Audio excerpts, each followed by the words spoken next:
福島県の浪江町長の馬場保です。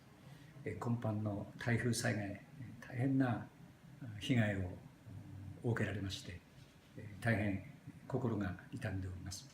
心からお見舞いを申し上げます。また、避難なさっている浪江町民の皆さん、途端の苦しみの中にですね、二次被害的な形になりましたけれども、ぜひ心折れなくですね、頑張っていただきたいなというふうに思っています。また被災を受けた被災自治体、避難者の皆さん、私は常々思ってますけれども、明けない夜はない、太陽は必ず昇ってくるということを信じてですね、頑張っていただきたい。どうかネバーギブアップ、皆さんの再興を期待しております。伝統芸能浪江町相馬流山踊り保存会の皆さんでございます。それではお願いします。どうぞ。振り込み踊り相馬流山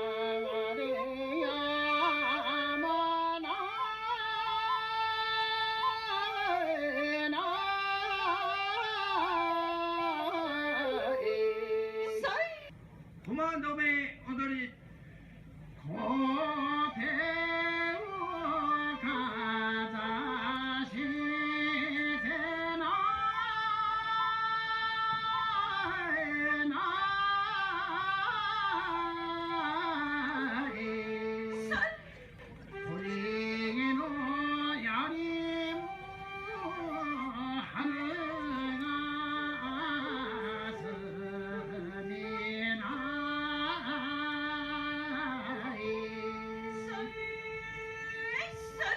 ワンダー2016会期せい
左手をご覧ください。浪江